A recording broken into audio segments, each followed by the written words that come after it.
So magandang umaga po sa ating lahat na narito. Magandang umaga po. We have our evangelistic service in which we are preaching the Word of God, the Gospel, so that we could understand the very message of our God about salvation. Ano ho? Dahil ang pinakamahalaga po sa buhay ng tao ay yung alam niyang siya'y palangit pag siya ay umalis sa buhay na ito. Yun po yung napakahalaga. Sabi po ng John 3:16, sinugo ng Diyos Ama ang anak sa layuning magbigay ng kaligtasan. Okay, so kaya po napakahalaga po niyan. Kung kayo po ay wala pang ganyang pag-asa, ay inyo pong maunawaan itong bahaging ito. Kahapon nasa Malitan po kami at sinishare po natin ang Word of God. At tinatanong natin kung siya ay tiyak na ligtas. Sabi niya, hindi ko alam ano ba ang inyong naunawaang kaparaanan. So, at ang sinabi, ako'y mabuti, ako'y nagsisikap. Pero mga minamahal, napakahalaga po maintindihan natin ang tamang aral ng Biblia. Okay? Tayo po ay makikinig ng salita ng Panginoong Diyos. Praise the Lord. Purihin po ang ating Panginoon. Tunay po yung mabuhay po ngayong araw na to ay biyaya po ng Panginoon. Naniniwala po ba kayo na biyaya ng Diyos na tayo buhay pa ngayon? Yes po. Marami pong mga pangyayari sa mundo na alam natin yung pinakadulo lagi may namamatay. Pero ang biyaya po ng Panginoon sa atin, tayo po yung mga buhay pa. Hello po. So kahit na tayo po ay may mga dinadalang mga problema, mga karamdaman, mga kahirapan ng buhay, ang mahalaga po, tayo po ay buhay. Amen po ba? Opo. Sabi nga po, habang may buhay, may pag-asa kay Kristo. At ngayong umagang ito po ang ating pag-aaralan. Ang tema po natin ay ang biyaya ng Diyos na kaligtasan. Ang babasahin po natin ay mula po sa Titus chapter 2, Verse 11 to 14. Salitan po tayo po. Babasahin ko yung 11, kayo sa 12, ako sa 13, and then sabay-sabay po tayo sa 14. Sapagkat napakita ang biyaya ng Diyos na may dalang kaligtasan sa lahat ng mga tao. Kayo po.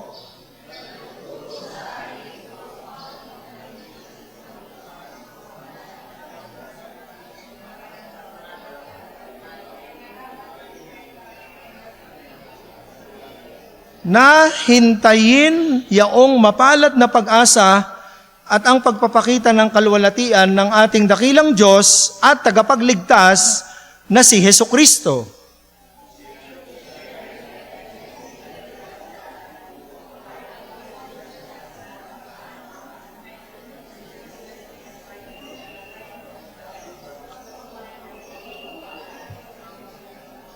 Amen. Praise the Lord. Tayo po'y manalangin po. Pray po tayo. Ama naming Diyos, magandang umaga po. Thank you very much po, Panginoon. Tunay po na ang makarating po dito sa inyong church, dito po sa Good Shepherd, ay biyaya. Salamat po sa buhay na muli po ay pinahiram nyo sa amin. Kami po'y nabubuhay ngayon because of your grace. Sa totoo lang, Panginoon, sa dinami-dami po ng mga taong namamatay everyday. Libo-libo po yan. Ngunit salamat, Panginoon, na hindi pa po kami napapabilang doon. Tunay na may layunin pa po kayo, at ang isa sa layunin ninyo ay makarating kami ngayon dito upang makapakinig ng inyong mensahe mula po sa banal na kasulatan. At nawa, Panginoon, samahan niyo po kami, nawa patawarin niyo po ang aming mga pagkukulang sa inyo at mga pagkakasala, at dalangin po namin ang patnubay ng inyo pong banal na Espiritu. Mahabag po kayo, Panginoon Diyos. Ang inyong mga salita ay mga salita na tanging kayo lamang, Panginoon, ang inyong banal na Espiritu ang nagpapaunawa. Kayo lamang po ang nagbubukas ng puso at pag-iisip ng tao upang maunawaan ang tunay na mensahe ninyo sa bawat isa.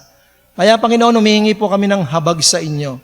Naway ang pangunawa na yan ay ibuhos nyo ngayon sa lahat ng mga tao na naririto sa lugar na ito. At hindi lamang po dito sa amin, kundi sa lahat po ng lugar sa buong kapuluan, sa buong mundo, kasama po ng mga naka-online. Nawa, Panginoon, mangusap po kayo upang kayo po ay mahayag at malwalhati. Na tanging ang Panginoon Kristo lamang, Panginoon, ang makilala ng mga tao na siyang tagapagligtas na ibinigay po ninyo sa amin. O Diyos, ang lahat pong ito ay aming dalangin po sa inyo sa makapangyarihang pangalan po ng Panginoong Jesucristo. Amen. Amen. Salamat po sa Panginoon sa kanyang kabutihan. Atin muna pong ilatag, ito pong ating pinaka-verse. Ano po? Ang ating pag-aaral po ay, ayan po, nandyan po sa ating unahan, ang biyaya ng Diyos na kaligtasan. Biyaya ng Diyos na kaligtasan. Verse 11 muna po, sinabi po diyan, sapagkat napakita ang biyaya ng Diyos na may dalang kaligtasan sa lahat ng mga tao. Ibig sabihin, mga minamahal, sa panahong ito, sa kasalukuyang ito, maging nung unang panahon, nung isulat po ito, ang biyaya ng kaligtasan ay inilaan ng Panginoon para sa lahat. Opo, para sa lahat. Sa atin po na mga nabubuhay, isang maliwanag po na dapat nating makita na ang kaligtasan po ay para sa lahat. Inilaan ng Diyos para sa lahat. Katulad ng buhay, inilaan ng Diyos ito sa atin, sa ating lahat. Sabi nga po, hindi lamang sumikat ang araw para sa mga mababait.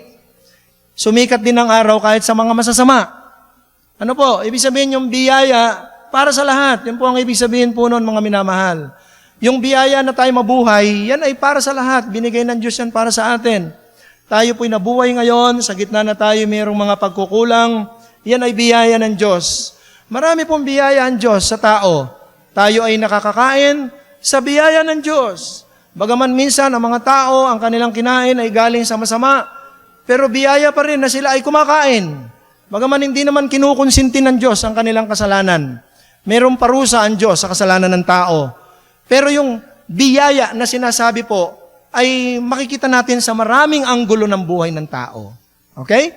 At dito po mga minamahal, ang sabi sa verse 12 na nagtuturo sa atin upang pagtanggi natin sa kalikuan at sa mga kahalayan ng sanlibutan ay marapat mabuhay tayong may pagpipigil at matuwid at banal sa panahong kasalukuyan ng sanlibutang ito.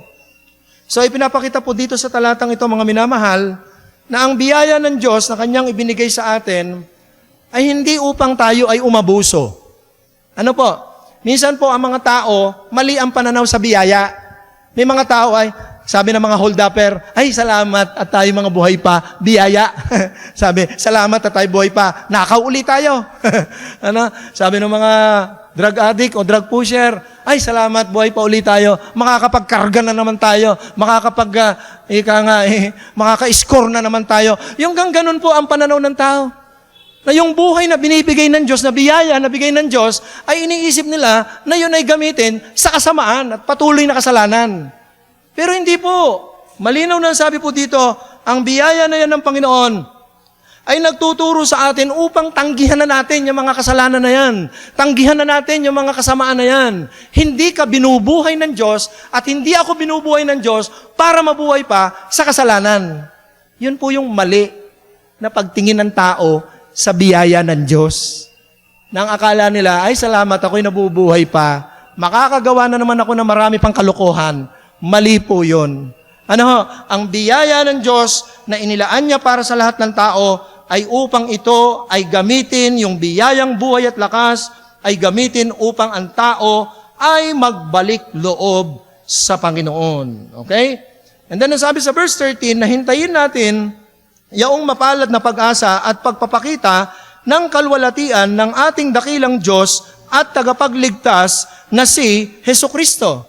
So maliwanag po sa talatang ito na pinapakita sa atin, mga minamahal, na ang biyayang ito ng Panginoon ay hindi lamang niya ipinakita sa pamamagitan ng buhay na meron tayo, lakas, mga tinatangkilik natin na meron tayo. Ang biyaya ng Diyos ay ipinakita din niya sa pamamagitan ng kanyang bugtong na anak, ang Panginoong Hesukristo. At dito po mga minamahal, verse 13, pakiguhitan niyo po yan, pinapakilala po sa atin kung sino si Jesus Christ. At mahalaga po ito sa aming mga bisita po ngayong umaga. Ako'y naniniwala, maaring kayo po ay meron na rin po kayong mga preconcept about the Lord Jesus Christ. Maaring kayo nakakarinig na rin tungkol kay Kristo, kung ano ang aral tungkol kay Kristo. Pero dyan sa verse na yan, verse 13, ipinapakita po sa atin, mga minamahal, sa liwanag ng banal na kasulatan, ang sabi po dito, na hintayin niyoong mapalad na pag-asa at ang pagpapakita ng kalwalatian ng ating dakilang Diyos at tagapagligtas na si Hesukristo. Sino daw po ang ating Panginoon Hesukristo? Una, maliwanag doon, siya po yung mapalad na pag-asa. Ibig sabihin, sa buhay na ito, ang mapalad na pag-asa ng tao, hindi pera. Sa buhay na ito, ang mapalad na pag-asa ng tao, hindi dahil kay maraming alam at marami kang natapos sa mundo. Ang mapalad na pag-asa ng tao ay walang iba kundi si Hesukristo. Kaya nga po, kung wala si Kristo, walang pag-asa ang tao. Kahit pa ang tao ay malusog, kahit pa ang tao ay maraming mga titulo ng lupa, kahit na ang tao ay matalino, kahit na ang tao ay mapera, mayaman, hindi yan ang tunay na pag-asa ng tao. Ang tunay na pag-asa ng tao ay ang Panginoong Hesukristo. Kaya kung wala si Kristo sa puso't buhay mo, kung kilala mo lang siya dahil ng Pasko at ngayong Abril, mahal na araw, inaalaala yung pagdurusan ni Kristo, kaibigan, hindi pa yan ang tinatawag na pagkakilala kay Kristo. Tayo mga Pilipino, taon-taon na yan. December 25, ang Pasko ay sumapit. Diba? Naitanim na yan sa isip ng mga bata na si Kristo ikay isinilang December 25. Pagdating ng mahal na araw, si Kristo'y namatay. Hanggang dun lang po ang kalimitang pagkakilala ng tao. Pero mga minamahal, ang Panginoong Kristo, hindi lamang siya pumarito sa mundo para alalahanin tuwing Pasko at mahal na araw. Siya po'y nagpapakilala na siya po talaga yung pag-asa ng tao. Ang sabi ng iba, ang pag-asa daw ng tao, relihiyon. Mga bisita po namin, salamat po at kayo po'y nagpaunlak sa paanyaya po namin dito sa inyo. Pero hindi ho namin kayo in-invite dito para kayo po ay gawing Baptist. Nasa sa inyo yan kung gusto ninyo. Open naman po tayo dun eh. Pero hindi po kayo dinala dito para kayo sumapi sa Baptist, para kayo maligtas. Hindi po totoo ang mga itinuturo ng mga nangangaral ngayon, napapanood nyo sa TV, napapakinggan nyo sa kanilang mga kapilya, na ang kanilang itinuturo, sumapi kayo sa aming iglesia, sumapi kayo sa aming simbahan, sumapi kayo sa aming grupo, at kayo'y maliligtas. Alam nyo, napakalaking kasinungalingan po nun. Opo, hindi po tayo naninira. Hindi po tayo naninira. Dahil sadyang sila po'y mga sirana. Opo, bakit? Tingnan nyo po itong verse 13. Tingnan nyo po, guhitan nyo. Kung may Bible po kayo, tandaan ninyo. O isulat ninyo, kung may papel kayo, listahe. Ano sabi po dyan?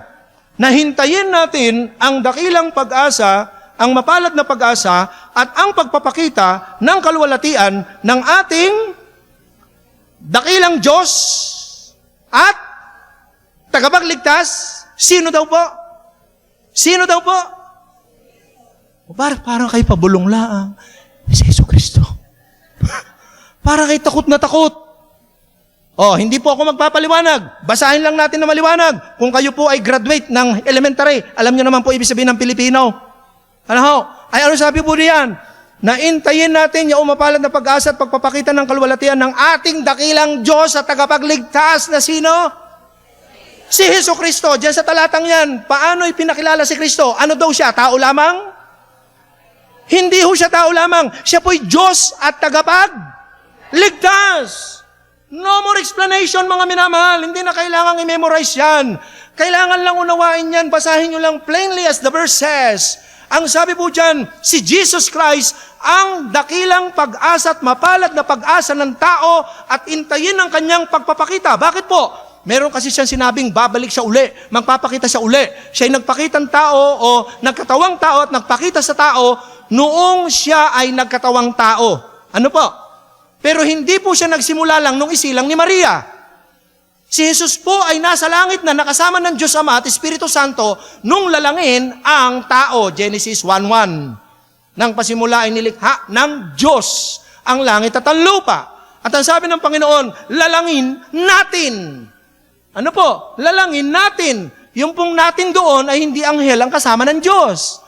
Ang ibig sabihin po doon, ang Diyos na isa, na nagpahayag sa tatlong persona, sila po ang nag-uusap doon, ang Diyos Ama, Diyos Anak at Diyos Espiritu. Kaya mga minamahal, si Jesus po hindi lang nagsimula nung ianak ni Maria. Yan po yung mali sa paniniwala ng marami mga Pilipino. Kaya ang tingin ng mga tao kay Kristo, tao lamang, kasi nagsimula lang siya nung ianak ni Maria. Pero tandaan po ninyo, si Maria po ay birhen nung ianak si Jesus. Ibig sabihin, hindi siya anak ni Jose. Hindi din siya anak talaga ni Maria. Yes, mga minamahal. Siya ay anak ng Diyos. Opo. At dahil siya anak ng Diyos, siya ay Diyos. Opo. Kayo po. Kayo po ba bilang tao, nagkaanak po kayo ng pusa? Meron po bang ganon? Ay di kung anak ng tao, ay di tao ang iyong magulang. Ano po? Alam nyo mga minamahal, ang Panginoong Hesus ay anak ng Diyos. Bakit? Dahil Diyos ang kanyang ama. Pero wala pong ina ang Diyos. Nililinaw po natin, sa Bible po ay walang ina ang Diyos. May ama, Diyos ama, pero walang Diyos ina. Nililinaw po natin yan. Si Maria mismo po ay nagpapakilalang hindi siya Diyos. Opo, konting paglilinaw lang po yan. At dito po, si Jesus po ay ipinakilala na Diyos. Malinaw po yan ha. Kaya kung meron man pong nagtuturo sa inyo na si Kristo hindi Diyos, kasinungalingan po yon. Pakita nyo lang po yung talatang yan at maiintindihan na. Ang mahirap po kasi sa ating mga Pilipino, pakinig lang tayo ng pakinig, hindi tayo talaga nag-aaral. Kung ano yung tinuturo ng mga ministro at ng mga tagapagturo, ng mga nagtuturo, tango na lang ng tango, opo, siya nga po, o nga po, o nga po. Mga kapatid, dapat kayo mag-aral. Buksan yung Bible nyo, maliwanag po nakalagay yan. Si Jesus Christ ay Diyos at siya rin po ang tagapag. Napakalinaw, hindi relihiyon ang nagliligtas. Kaya kung ikaw ay may reliyon, ako'y may reliyon, hindi ang reliyon mo at reliyon ko ang tagapagligtas. Hindi din ikaw at ako ang magliligtas. Ang sabi kasi ng iba, katulad ngayon, magmamahal na araw po. Marami na naman kayo makikita dyan, mga nagpipinitensya. Hindi kakain ng 1 linggo. Okay? Magpapakasakit ng ganyan. Sa Pampanga, Tarlac, may mga nagpapapako pa dun sa krus. Okay? Noong itong si dating Pangulong Noli de Castro ay reporter pa sa ABS-CBN, tinanong niya yung isang nagpapako sa krus. Sabi niya, bakit po ba ninyo hinahayang magpapako sa krus tuwing mahal na araw? Ang sabi niya, kasi ito po ang magpapatawad ng aking kasalanan, ito po ang maglilinis ng aking kasalanan. Hindi po mga minamahal. Kailanman ang tao ay hindi niya kayang iligtas ang kanya sarili. Bakit po? Kung kaya din lang nating iligtas ang sarili natin, bakit pa si Kristo ay pumunta dito at magpakasakit sa krus para mamatay doon upang tayo iligtas? Isipin niyo po yon. Bakit pa siya mamamatay sa krus para maging tagapagligtas? At bakit pa siya tatawagin tagapagligtas kung wala rin naman palang ililigtas? Kung lahat pala tayong mga tao, ililigtas tayo ng ating reliyon, maililigtas tayo ng ating kabutihan at kabaitan, ay bakit pa pumunta si Kristo para maging tagapagligtas? You see? Ngayon, kung bakit tinawag siya na tagapagligtas, ipinapakita lang po dun sa atin mga minamahal na ikaw at ako ay kailangan nating ng tagapagligtas dahil hindi tayo maliligtas sa pamamagitan ng ating kabutihan, kabaitan, ng ating relihiyon, ng ating pagpapakadiboto sa ating mga paniniwala. Ang tagapagligtas ay malinaw na si Jesus. Okay? So yan po yung mga nililinaw po natin dito.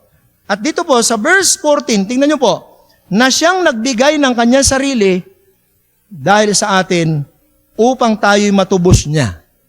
Kita niyo po yon? Hindi mo kayang tubusin ang sarili mo sa pamamagitan ng kabaitan mo. Kung iniisip mo, kaibigan, ay ako ikay magpapakabait. Ang sabi kasi ni Lola, kayo ika ay magpakabait. Para kayo ika, pag namatay, kayo sa langit. Yun ang sabi ng mga matatanda. Sabi ng mga nangangaral, sundin niyo ika ang 10 utos. Para kayo ika ay huwag mapunta sa impyerno. Tuparin niyo. Eto tanong, sino dito nakakasaulo ng 10 utos? Wala. O biruin nyo, sa pagsaulo na lamang, bagsak na tayo. Di ba? Sasabihin ng mga tao, sundin ika lahat ng utos. Oo. O sige, ang tanong. Sige nga, isa-isahin mo nga yung 10 utos. O, pag tinanong tayo, ano ang unang utos? Huwag kang papatay. Mali. Mali. Ang unang utos nakalagay sa Exodus chapter 20. Buksan nyo po. Exodus chapter 20. Tingnan nyo, Exodus chapter 20. Baka hindi nyo pa alam yung 10 utos kung ano. Palibasa, hindi naman ito nakalagay sa mga simbahan eh. Pagkakalaki ng mga simbahan nakalagay, ang 10 utos ng Diyos ay mali ang nakalagay. Ang tunay na 10 utos, buksan nyo ang Bible nyo. Kahit anong Bible ninyong buksan, Catholic Bible, Protestant Bible, Baptist Bible, o anumang Bible, buksan ninyo, makikita nyo, Exodus chapter 20, verse 1 to 3. Yan ang unang-unang utos. Ano sabi po dito? At sinalita ng Diyos ang lahat ng salitang ito na sinasabi, Ako ang Panginoon mong Diyos na naglabas sa iyo sa lupain ng Ehipto. Ang tinutukoy po dito ay ang mga Israelita. Alam niyo po ba na ang mga Israelita ang pinakamapalad na mga lahi sa buong mundo? Bakit? Sa mga Israelita, unang ipinahayag ng Diyos ang kanyang mga utos. Okay, verse 2. Ako ang Panginoon mong Diyos na naglabas sa iyo sa lupain ng Ehipto, sa bahay ng pagkaalipin. Verse 3, ito po yung number 1 na utos. Huwag kang magkakaroon ng ibang mga Diyos sa harap ko. Naunawaan niyo po? Tignan Ay, malinaw po yan. Ano sabi po doon? Huwag daw magkakaroon ng ibang mga Diyos. Hoy, mga minamahal. Tayo mga Pilipino, alam na alam natin, tayo po ay ang daming ginodiyos. Ito na ang bansa, mula nung dumating ang mga Espanya dito, ang kanilang daladala, hindi Bible. Ang dala ng mga Kastila, krus at espada. Ano ibig sabihin nun? Ang kanilang itinuro sa ating mga ninuno ay sumamba sa ibang mga Diyos. At kapag hindi kayo sasamba, tanungin nyo yung mga kauna-unahan natin mga lelang. Pag tumunog ang orasyon, lahat sila dapat naroon na sa kapilya. Haplit ng latigo ang aabutin nila pag hindi pumunta. Oh, mga minamahal, hindi tayo nang naninira. Kahit ngayon, makikita ninyo, dito sa Batangas, itinayo ang isa sa napakalaking Diyos-Diyosan. Pero anong sabi ng Panginoon? Utos number 1. Huwag tayong magkakaroon ng ibang Diyos. Hindi po kami naninira. Ito po ay salita ng Diyos. At tingnan niyo po mga minamahal. Anong sabi ng Panginoon? Verse 4. Huwag kang gagawa para sa iyo ng larawang inanyuan o ng kawangis man ng anumang anyong nasa itaas sa langit o ng nasa ibaba sa lupa o nang nasa tubig sa ilalim ng lupa. Huwag ka daw gagawa ng iyong gagawing Diyos. Verse 5. Ito na po yung pangalawang utos.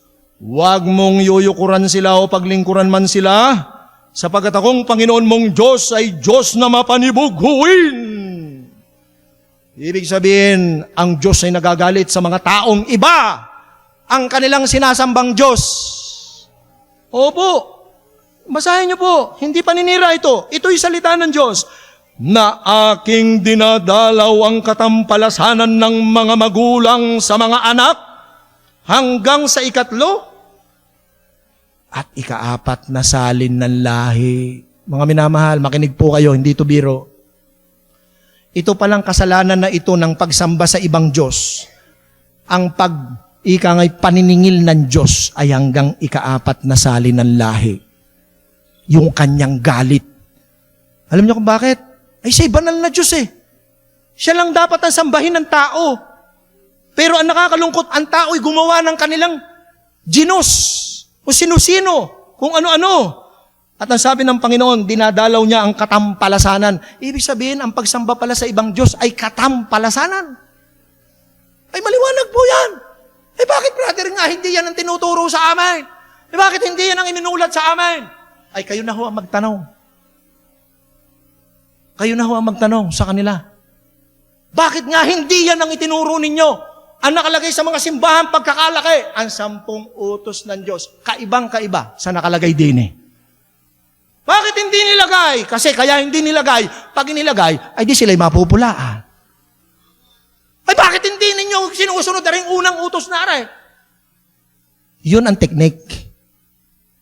Nabulag ang tao sa tunay na utos ng Diyos. Dahil hindi yun ang ipinakita sa atin. Pero magpasalamat po kayo, may Bible. Kahit na po yung Bible, kahit na anong Bible gamitin nyo, yan ang nakalagay. Pero nakakalungkot, ito po'y tahasang sinuway. At tingnan po ninyo mga minamahal. Grabe po. Ang tawag po dyan ay pagsamba sa Diyos-Diyosan. Opo.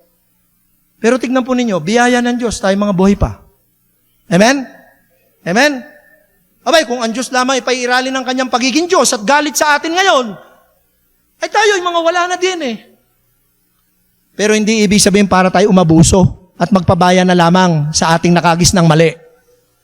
Pag sinabi pong biyaya, ang Diyos ay mapagpahinuhod.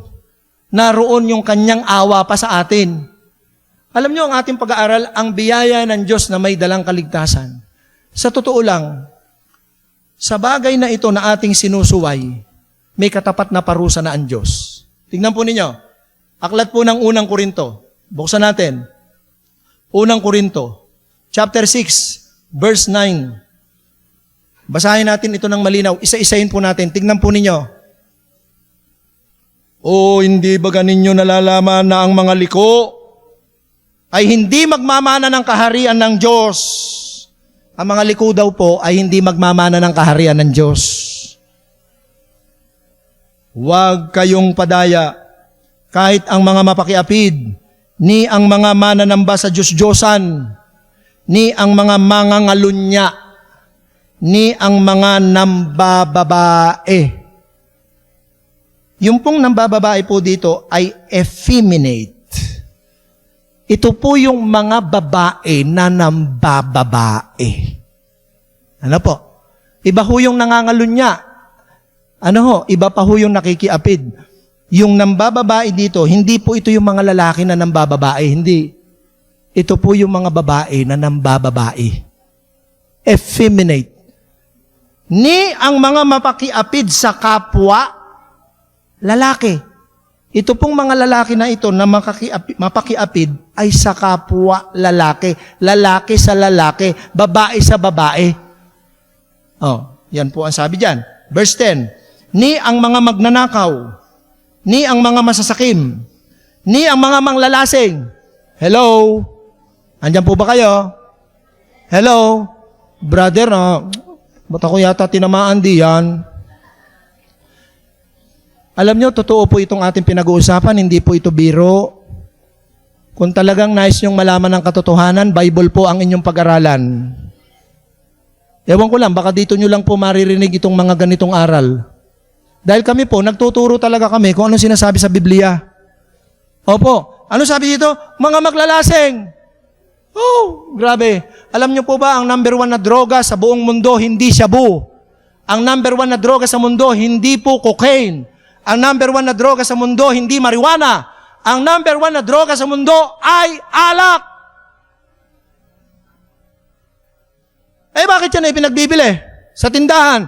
Kasi malaki ang buwis niyan. Ang mga gobyerno hindi inalis ang buwis ng alak. Kaya ito'y inalaw na ipagbili. Pero sa totoo, kay rami ng winasak na tahanan.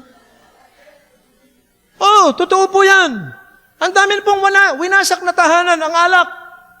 Winasak na buhay ang alak. Winasak na katawan ang alak. Winasak na relasyon ng mag-asawa na alak.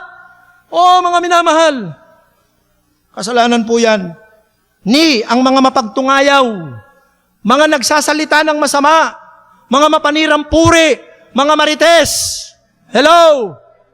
Hello? Ha? Wala nang magawa. Buhay ng iba ng buhay ng iba, pinakikialaman. Wala namang alam talaga. Chismis laang. Ay, biruin nyo, nahawakan lang ang kamay, dumating sa chismis, rape na. Aba naman.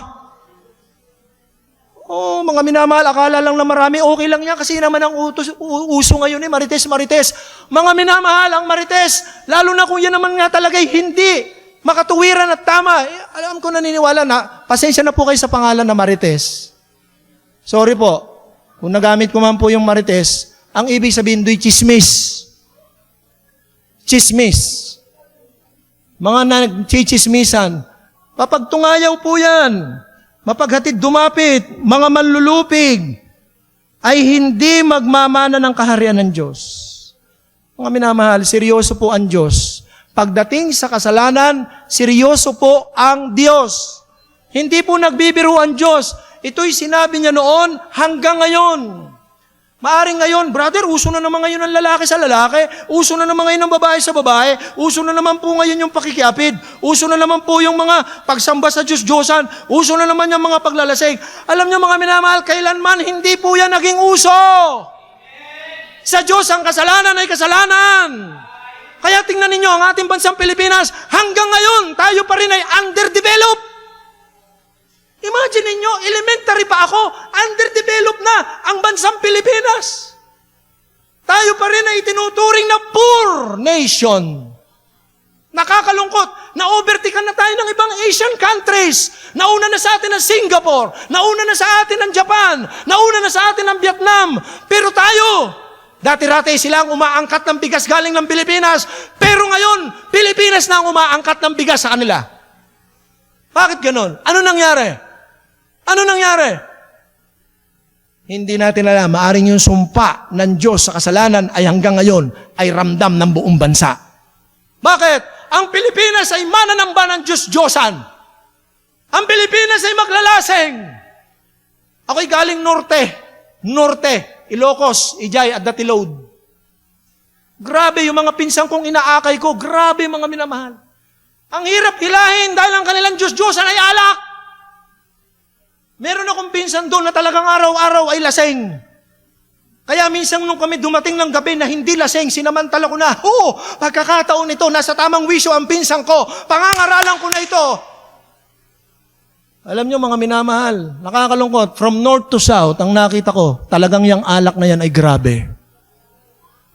Sabi ko nga, yan na ang karamihang Diyos-Diyosan ng mga lalaki. Lalo na ng mga wala sa Panginoon. Yung kadamang patalastas ay, ito ang tama.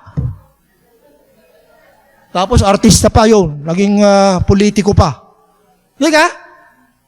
Tapos nung una, ano yung patalastas nung una sa alak? Ito ang inumin ng tunay na lalaki. Kaya pag napasya, para ka naman para hindi tunay na lalaki. Ako ba? Akin na nga. Nagsimula sa patikim-tikim hanggang sa lumalim. Di kikayan nga. Oo nga.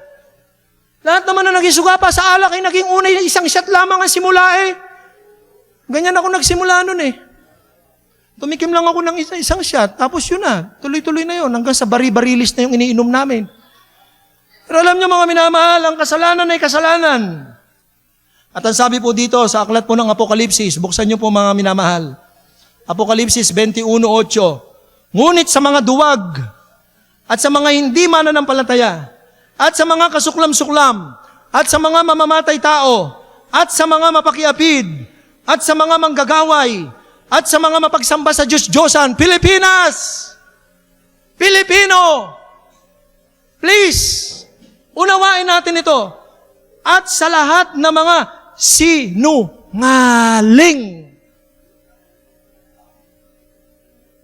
Iba pa yung pangangalunya. Iba pa yung pakikiapid. Iba pa yung pakikipagrelasyon ng kapwa lalaki sa lalaki, babae sa babae. Iba pa po yung pagnanakaw. Iba pa po yung paglalasing. Pero ito pong panghuli din na binanggit, yung pagsisinungaling. Grabe to. Kahit batang maliit, kaya nang gawin ito. Ang batang maliit, hindi pa niyan marahil magawa ang pumatay. Pero nagagawa na ng isang bata ang magsinungaling. Pero still, tignan niyo po ang sabi ng Panginoon sa kanyang salita. Ang kanilang bahagi ay sa dagat-dagatang nagniningas sa apoy at asupre. Kung inyong uunawain yung talatang yan, saan pupunta ang kaluluwa ng tao sa kabilang buhay? Sa palagay nyo? Dagat-dagatang apoy po. Hindi po langit yan. Kaya nga po kung uunawain natin ngayong umaga, mga bisita po namin, maliwanag po, ang Diyos ay banal. Ang Diyos ay banal. Hindi siya natutuwa sa kasalanan ng tao. May parusa sa kasalanan ng tao. At ang parusa sa kasalanan ng tao ay impyerno. Pero ngayong umaga, mga minamahal, may biyaya ang Diyos. Alam niyo po ba, pag sinabing biyaya, galing po yan sa salitang Hebreo na chen, na ang ibig sabihin po, to bend or to stoop. To bend. Ibig sabihin, mataas, pero nagpakababa. Mataas, pero nagpakababa. Alam niyo mga minamahal, ito po ang mensahe ngayong umaga, na ang Diyos na banal, na sa ating mga nabubuhay na tao ngayon, na ang ating mga kasalanan ay marahil nakikita at nabasa natin ngayon, ako'y naniniwala. Sino dito yung nabanggit na mga kasalanan ay wala doon ang kanyang kasalanan? Taas nga ng kamay. Doon sa mga binanggit na kasalanan kanina, mga pagsamba sa Diyos-Diyosan, pangangalunya, pakikiapid, paglalasing, pagsisinungaling. Sino po doon ang wala siyang nagawa kahit isa doon? Meron po ba? Ibig sabihin, lahat tayo ay naroroon ng ating mga kasalanang nagawa. At bilang tayo ay makasalanan, saan daw po ang ating kaparusahan pag tayo namatay? Saan po? Sa impyerno, mga minamahal. Mali po yung akala ng iba na mga pag naglibing at ang nilagay na po yung lapida, ang nakalagay doon sa lapida, R.I.P. Anong ibig sabihin ng R.I.P.? Rest in peace, na para bagang ang tumanim sa isip natin mga Pinoy, lahat ng mga nakahimlay sa libingan ay namamayapang may kapahingahan. Mga kapatid, mga minamahal, hindi po totoo yun. Ang taong makasalanan na katulad mo at katulad ko, ang sabi po dito, tayo po'y parurusahan sa impyerno. Hindi to alam ng marami. Bakit? Hindi kasi ito ang itinuturo sa mga simbahan. Nakakalungkot, ang daming simbahan ng Pilipinas. Ngayong linggo, lahat ng halos karamihan ng tao, gayak sumimba, gayak sumimba, gayak sumimba, sasamba. Pero ang nakakalungkot, hindi tinatalakay ang katotohanan ng kasalanan ng tao na ito ay may parusang naghihintay. Bagkus ang itinuturo, sambahin natin, magpakadiboto tayo, tayo ikay sumunod sa ating mga ordinansa, tayo ikay magpangalap ng ating iglesia, mangalap tayo ng mga miyembro, para dumami ang miyembro at maligtas. Mga minamahal, hindi po magliligtas ang ating relihiyon. Dahil tayo kahit na may relihiyon, tayo'y nakapagsinungaling. At ang sabi po dyan at sa lahat ng mga sinungaling, ang kanilang bahagi ay sa dagat-dagatang apoy. Mga bisita po namin, hindi ko kami galit. Doon ikaw sa baptist, parang laging galit ang mga nagtuturo. Anong gusto ninyo? Naririnig nyo ng ganito kalinaw ang aral na may diin o ang sasabihin ng mga taong nangangaral sa inyo? Okay lang ikaya ang ginagawa mo. Maganda ikayaan. Yang iyong pambababae, okay lang. Yung paglalasing mo, ay nako, cool na cool lang yan. Magtuloy ka lang dyan. Wala kayong naririnig na ganyan sa mga ibang simbahan. Pero ang nakakalungkot, ang katotohanan na sinasabi ng Panginoon na yung mga kasalanan na yan ay isang araw ay pagdudusahan ng tao sa impyerno. Tandaan niyo po ito. Lahat ng naririnig niyo dito na aral, maaalaala ninyo yan.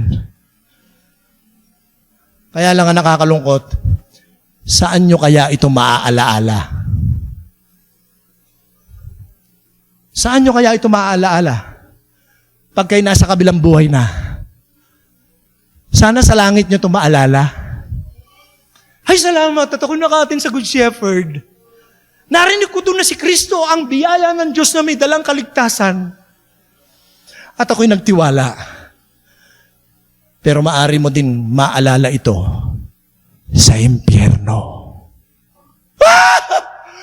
Naku, sana pala naniwala na ako nung minangaral doon sa church na yon, sa Good Shepherd. Totoo pala yung aral na ang mga maglalasing ay pa-impyerno. Totoo pala yung mga nakikipagrelasyon sa mga kapwa lalaki, kapwa babae, pa-impyerno.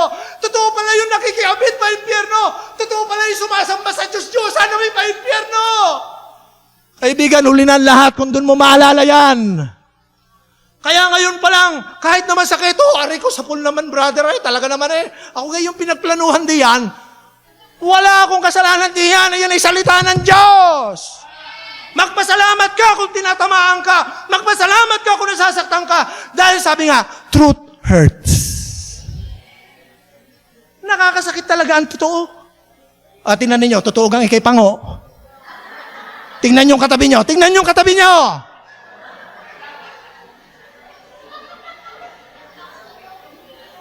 Ba't ka totoo masasaktan? Totoo naman.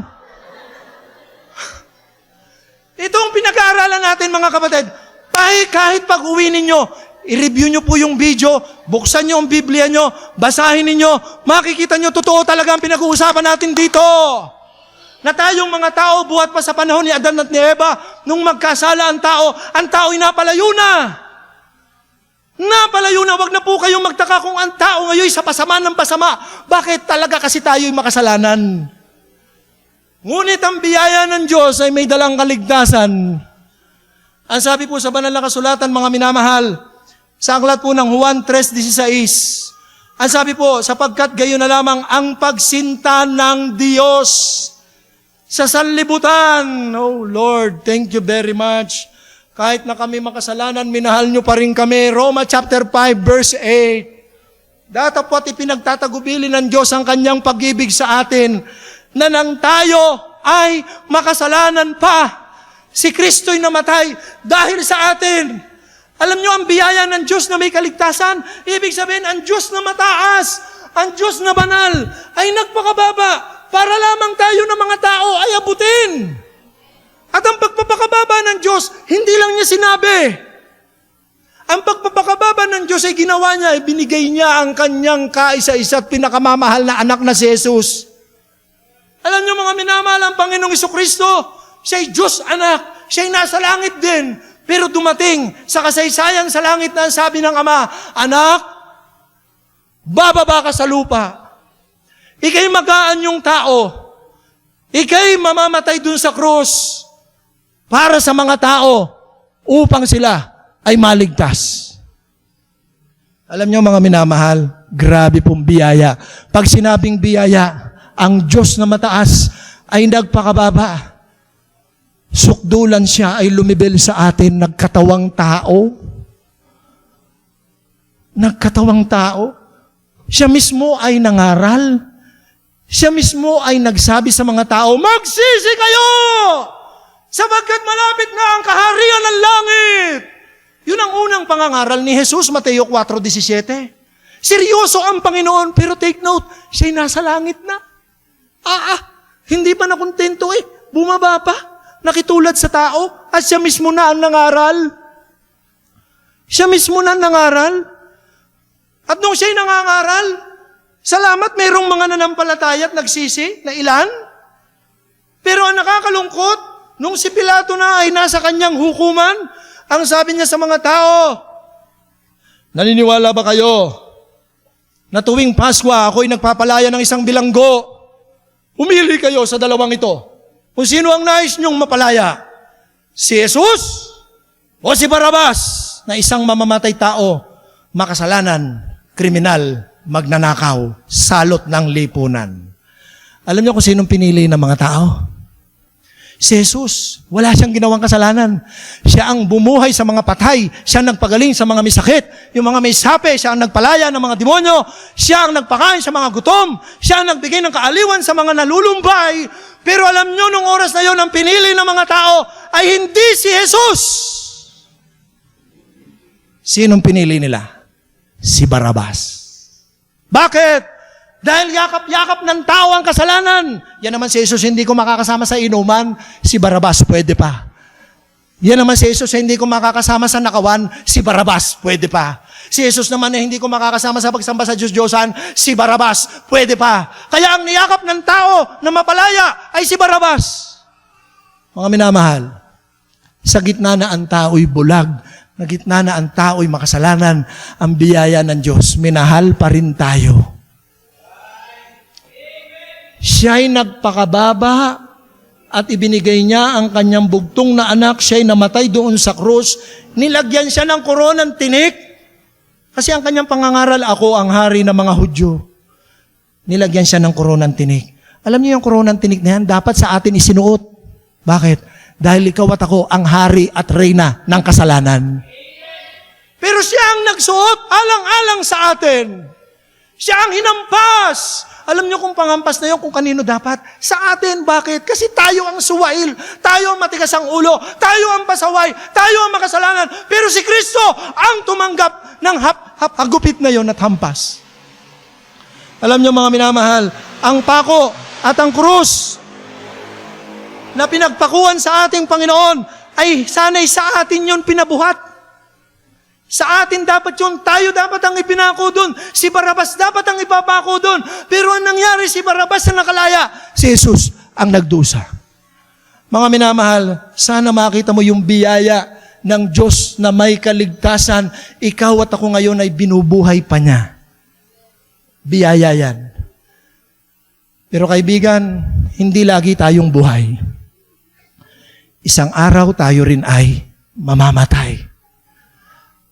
At ang sabi ng Panginoon, samantalahin ang panahon habang ang araw ay meron pa. Magsisi na tayo at magtiwala na po tayo sa Panginoong Jesus. Alam nyo, ang Panginoong Jesus ay may dalang kaligtasan.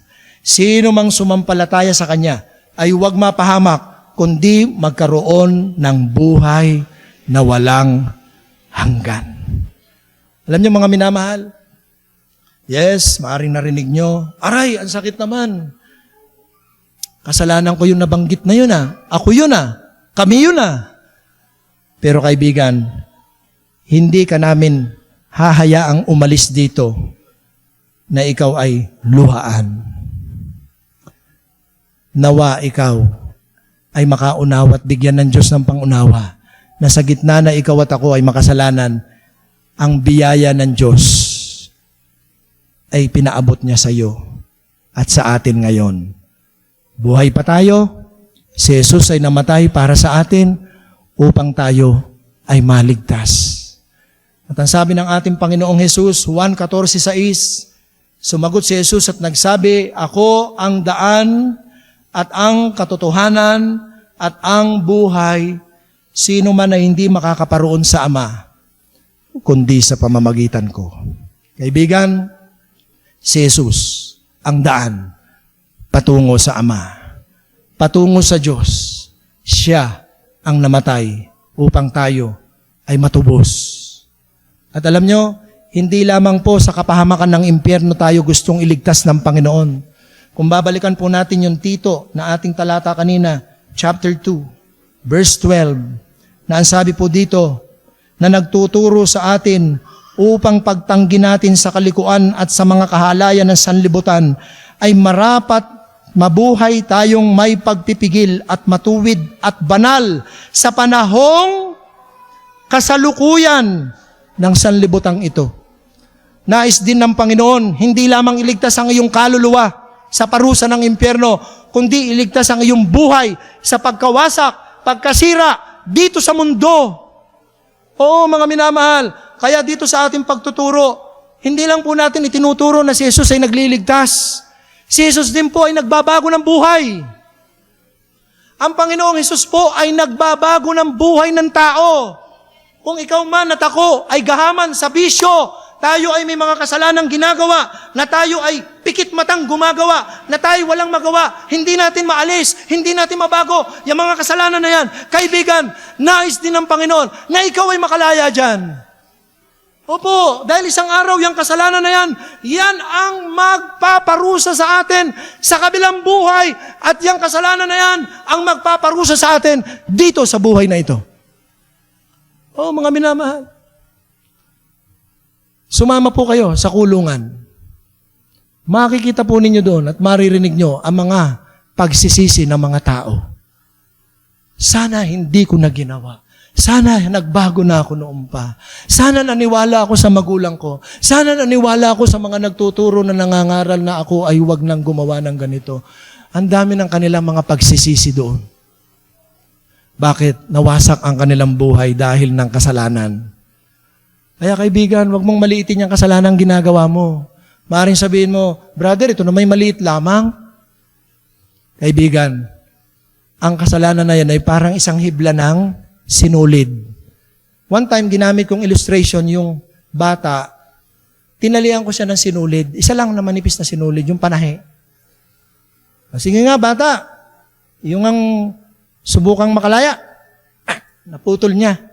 Naputol niya. O sige, isa lang naman po yun eh. Dinalawa ko po. O sige nga, bata, putulin muli. Wow, ay medyo malusog yung bata. Kaya kayang-kaya niya. O ito, tingnan ninyo. Inikot ko lang hanggang 20 ikot. 30. O sige bata, subukan mo ngang putulin uli. Hindi na siya makapalag. Alam nyo ang kasalanan, parang hibla ng sinulid. Maari ngayon, paisa-isa ka lang, sa tingin mo, kaya mong makalaya. Kaya mong maiwasan. Pero alam nyo, pag yung nakadalawampu na, 15, 20, 25, 30, 50, kaibigan, gapos ka na. At maari ngayong umaga, sabihin mo, brother, hindi lang sinulid ang nakapulupot sa akin, lubid, yung pambarko. Brother, mabago pa kaya ako hanggang ngayon? Mabago pa kaya ako? Kaibigan, kahit pa yan ay rehas na bakal ang nakapulupot sa iyo, may biyaya ang Diyos na kaligtasan. Kaya kanyang palayain. Kung ikaw lang ay mananampalataya kay Kristo, palalayain ka niya sa kasalanan na yan na pinagkaalipinan mo. Paano brother itong paniniwala kong ito? Ito'y matanda na kinagisnan ko ng ganito kami Kaibigan, kung nakita mo ngayon na yan ay kasalanan, pagtiwalaan mo si Kristo, pagsisihan mo ang kasalanan mo, at ang pangako niya ay kapatawaran. Kalayaan, pag-asa, at buhay na walang hanggan. Ang Diyos ay may dalang biyaya. Siya'y mataas, nagpakababa, namatay sa krus para sa iyo at para sa akin. Tayo po ay mananalangin. Ama naming Diyos, Panginoon, ang aming gawain po bilang inyong iglesia at mga anak ay may pangaral ang inyong salita. Lord, sa panahong ito na ang takbo ng buhay ng tao ay para bagang wala na po. Wala nang pinagkaiba. Ang masama ay nagiging mabuti na. At ang mabuti ay nagiging masama na. Wala na pong pinagkaiba. Pero Lord, salamat po dahil dito sa inyong church na ito, na ipapangaral, Panginoon, ang katotohanan ng inyong mga salita, na kung saan kayo na Diyos ay hindi natutuwa sa kasalanan namin ng mga tao. Kayo na Diyos ay banal, hindi nyo ikinatutuwa ang aming kasalanan. O banal na Diyos, sa oras pong ito, mahabag po kayo. Mahabag po kayo. At salamat po sa pagkakataong ito. Tunay po na bagamang kami po'y makasalanan, may biyaya kayo sa amin na kaligtasan. Nais nyo po kaming maligtas. Nais nyo po kaming makalaya sa pagkaalipin ng kasalanan. Nais nyo kaming magkaroon ng pag-asa ng langit, na bagamang kami po makasalanan, kami po hindi karapat-dapat sa langit, gaya ng inyong sinabi.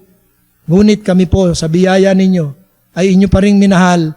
Binigay nyo ang inyong bugtong na anak, ang Panginoong Hesus, siya'y namatay sa krus, upang kami po ay maligtas, mapatawad, makalaya sa pagkaalipin ng kasalanan. O Diyos, Banal na Espiritu, kayo po ang kumilos sa aming kalagitnaan. Habang tayo po'y nakatungot, nakapikit, narinig po natin ang mensahe ng usap sa iyo ang Diyos. Ang panawagan ng Panginoon sa atin, tayo po'y magsisi at magpahayag ng ating pananampalataya sa Panginoong Jesus. Sa oras pong ito, narinig niyo po ang mensahe ng usap ang Diyos sa inyo, ang panawagan niya, tayo po'y magsisi. Tayo po'y magpasya ngayon. At tunay na magtiwala kay Kristo bilang tagapagligtas, hindi sa relihiyon, hindi sa kabutihan natin, kundi sa ginawa ni Kristo doon sa krus. At tayo po ay magsisi ng ating kasalanan. Habang tayo nakatungod, nakapikit. Kung ganyan po ang inyong pasya ngayon, taas po ninyo ang inyong kanang kamay. Lord, nais ko po ngayong magsisi. Naunawaan ko po ang salita ninyo. Nais ko po magtiwala kay Jesus. Sige po, taas po ninyo ang inyong kanang kamay. Kung yan po ang inyong panalangin ngayon, tugon, God bless you po. Sige po, meron pa po ba? Meron pa po ba? Amen, praise the Lord. Pwede na po niyong ibabangan yung kamay. Pwede na po. Kayo po na nagtaas ang kamay. Pwede po ba kayong hilingan na lumapit po dito? Dito lang po, sa una. Sige po, wag po kayo mahiya. Wag po kayo mahiya. Sige po, pagpe-pray ko po kayo. Pagpe-pray ko po kayo. Sige po, parini po kayo. Dito po kayo. Yung mga nais tumanggap, dito po kayo. Parini po kayo. Sige po, wag po kayo mahiya. Narinig niyo po ang mensahe. Ang sabi ng Panginoon, dito lang po, sige po. Ang sabi ng Panginoon, tayo po ay magtiwala kay Kristo. Tanggapin niyo si Kristo. Yung mga nais tumanggap, lapit po kayo dito. Lapit po, sige po. Dito po, parini po kayo. Punta po kayo dito, huwag kayo mahiya. Ang Diyos ang nangungusap sa inyo, nais ko na po magsisi, nais ko na po magtiwala kay Kristo. Sige po, patuloy tayo nakatungod, nakapikit. Hayaan lang po natin yung mga tao na pumunta. Sige po, Sige po, Lord, nakita ko na po, ako po'y makasalanan, patuloy tayong nakatungo, nakapikit. Ako po ay marumi sa inyong harapan. Ako po hindi karapat-dapat sa langit dahil ng aking kasalanan. Panginoon, patawarin niyo po ako. Sige po, lapit po kayo dito. Kung yan po ang inyong panalangin ngayong oras na ito. Lord Jesus, nakita ko po kayo talaga ang biyaya ng Diyos na may kaligtasan. Salamat po kayo namatay sa krus para sa akin. Meron pa po ba? Meron pa po ba? Sige po, maaring ang bukas ay huli na. Ngayon na po ang pagkakataon. Parinin na po kayo. Tanggapin niyo na si Jesus. Bukas po, hindi natin alam kung tayo po'y buhay pa. Ngayon ang araw ng kaligtasan. So sa inyo po na lumapit ngayon habang tayo nakatungo, nakapikit, praise the Lord, kayo po'y tumugon. Pero sa oras na ito, ang pagiging totoo ng inyong desisyon, kayo ang gagawa niyan. At sa oras na ito, anong gagawin natin? Mananalangin po tayo sa Panginoon. Personal po kayong lumapit sa Diyos sa isang taimtim na panalangin, hindi sa ulo, hindi ho sa ulo, kung ano po yung laman ng puso nyo ngayon, kayo'y nagsisisi. Sige po, habang kayo nandito sa una, lumapit na kayo sa Diyos sa isang panalangin. Bigkasin nyo na po ang inyong taus-pusong pagsisisi. Sige po, Diyos lang at kayo, nakakaalam niyan. At ang sabi ng Panginoong Diyos, kung ipahayag ng iyong bibig si Jesus na Panginoon at sasampalataya ka sa iyong puso na binuhay siya na maguli ng Diyos sa mga patay, ay maliligtas ka. Kaibigan, minamahal, tatay, nanay, ate, kuya, ipahayag ng inyong bibig si Jesus. Yes, bigkasin nyo ng bibig nyo, Panginoong Jesus, iligtas nyo po ako. Kayo po ang aking tagapagligtas. Salamat sa inyong kamatayan doon sa krus, pagkalibing at pagkabuhay na maguli. Panginoong Jesus, maawa kayo sa akin. Ako po'y makasalanan. Pinagsisisihan ko po ang aking mga kasalanan. Panginoong Jesus, lukuban niyo ako ng inyong banal na espiritu. Baguhin niyo ako. Gusto ko na pong makalaya sa pagkaalipin ng kasalanan kong ito. Panginoon, maawa kayo. Salamat sa inyong biyaya na may dalang kaligtasan sa akin. Salamat po sa pangako ninyo na kapatawaran, buhay na walang hanggan, at sa pangako ninyo na ako'y makalaya, makakawala na sa gapos ng kasalanan na nakatali sa aking isip, sa aking puso, sa aking ugali, sa aking mga bisyo, sa aking galit, sa aking mga kasamaan at kasuklam-suklam na ginagawa sa inyo, kasinungalingan, pagsamba sa Diyos-Diyosan, paglalasing, at kung ano-ano pang kasalanan, alam niyo yan, Panginoon. Salamat po sa kalayaan na nais niyong gawin, biyaya ninyo, na ako'y buhay pa, hindi niyo pa ako kinikitil, ako'y binubuhay niyo pa. Biyaya, Panginoon, nais ko pong magbago. Kayo, Panginoon, ang magpalaya sa akin sa oras na ito. Patuloy tayo manalangin. Banal na Diyos, purihin po kayo. Tunay, O Diyos, na kayo po ang nagliligtas. Ama, salamat sa inyong banal na Espiritong gumagawa sa iglesyang ito. Salamat sa malayang bansa na naipapahayag ang inyong ebanghelyo. Nawa, Panginoon, ang bawat isang pumarito, katagpuin niyong patuloy ang kanilang buhay. Panginoon, salamat sa inyong pagliligtas. Salamat po sa inyong pagpapatawad. Salamat po sa inyong pangako na buhay na walang hanggan. Salamat po sa inyong pagbabago na nais gawin sa buhay po namin. Salamat po, Ama, mula sa oras na ito, maghari kayo sa buhay ng bawat isa.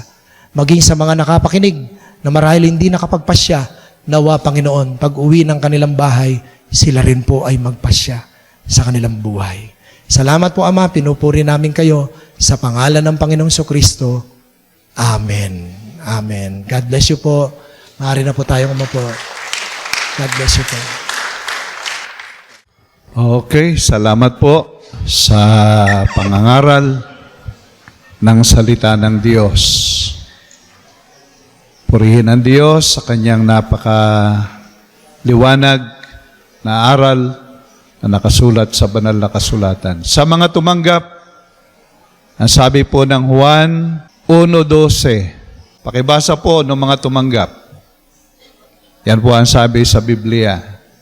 Datapwat ang lahat ng sa kanya'y nagsitanggap ay pinagkalooban niya sila ng karapatang maging mga Ano daw po?